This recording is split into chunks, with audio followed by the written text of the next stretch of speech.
So from Rebel News posted this, and here's conservative MP Michelle Rempel Garner, because literally everything in Canada is dysfunctional, and immigration, the criminal code, everything. Justice in Canada is a total dysfunctional mess at this point.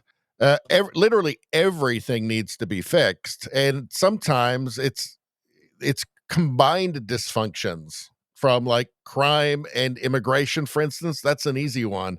Let's take a look. Today, I'm announcing that Conservatives will introduce legislation to amend the criminal code and restore the value of Canadian citizenship by ending the practice of judges considering a non-citizen's immigration status in sentencing. Since 2013. So just think about that. Judges are considering, and this since 2013, they're considering immigrants' immigration status in their judgments, not in that like, oh, so you need to go, right? Oh, so you came to Canada as a guest and committed a crime, so you need to leave right away. It's like, it's actually so like, no, oh, well, we don't want to be too harsh because then you might have to leave and then not be able to commit crimes anymore. I guess that's the logic. Let's watch. A Supreme Court ruling has permitted judges to consider immigration status when sentencing. This has been seen in several recent high-profile cases. For example, a permanent resident received a conditional sentence after being convicted of trying to purchase sexual services from a 15-year-old, as a stronger penalty would have hindered him and his wife from obtaining Canadian citizenship. Another non-citizen in Canada on a visitor's permit was convicted twice of groping an 18-year-old woman's genitals at a bar, yet received a discharge to avoid a permanent criminal record and to allow for an appeal of their deportation. So you can see, like, the far left activists, whether or not they're in academia or they're judges or they're politicians or they're Mark Carney, they don't care about you. They hate you. I don't know what else you can take from this. But let's continue. Seeking residence or citizenship in Canada has responsibilities as well as rights. When it comes to sentencing non-citizens, Canada has essentially adopted a form of two-tier justice where judges can and have given lighter sentences to individuals who are non-citizens by virtue of this ruling. This offends all principles of fairness that should be foundational to our justice system. This is why, once the House of Commons resumes this fall, Conservatives will introduce legislation to amend the criminal code to rectify this issue. Our bill will add a section after Section 718.202 of the Criminal Code, which will expressly outline that any potential impact of a sentence on the immigration status of a convicted non-citizen offender or that of their family members should not be taken into consideration by a judge when issuing a sentence.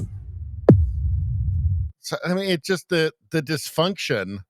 It's combined dysfunctions at this point, right? Like when every institution gets taken over by the mind virus, the progressive mind virus, that's what happens, right? They start collaborating. The various woke dysfunctions start collaborating with each other to make even larger dysfunction. I mean, call me crazy, but I think if you're in Canada and you're not a citizen and you're trying to buy sex from a 15-year-old, that should be an automatic, you're out. And that's not even strong enough, I don't think. See, that's nice and simple, right? Like, somebody who's not a citizen comes here, commits a crime, they're out. Simple. Nice and simple. Nice and simple. I really don't see the need to see the need to minimize their crimes so that we don't have to send them away in order so that then they can continue to commit crimes. I feel like it sends the wrong message, doesn't it? What else we got going on with immigration in Canada? Pierre Poilievre says that liberal open borders immigration allowed Bishnoi terrorists and gangsters to come to Canada and terrorize our communities. Nice, great, nice work, Liberals. Who are these guys? Put terror tag on Bishnoi gang. Oh, let's get rid of that. Canada opposition after Kapil Sharma cafe attack. So all they're doing is cafe attacks. Canada's opposition party has urged Prime Minister Mark Carney to designate the India-based Lawrence Bishnoi gang a terrorist organization. The demand follows recent attacks on comedian Kapil Sharma's Surrey Cafe. Conservative MP and public safety critic Frank Caputo highlighted the gang's violent record and extortion threats targeting the South Asian community, saying a terror tag would empower law enforcement with stronger tools to tackle the group. I kind of feel like they should all just be sent out of the country where they can't continue to do this. Because why would we want that? Nobody wants it. Except, I guess, those that are suicidally empathetic, I suppose.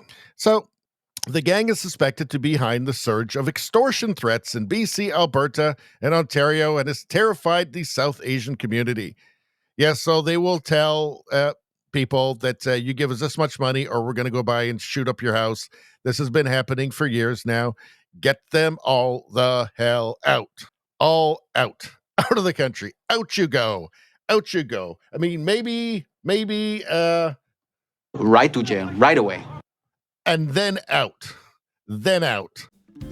Anyway, that's all I'm going to say about that. Please like, share, and subscribe. Subscribing really helps me out. I thank you for that. I will see you next time.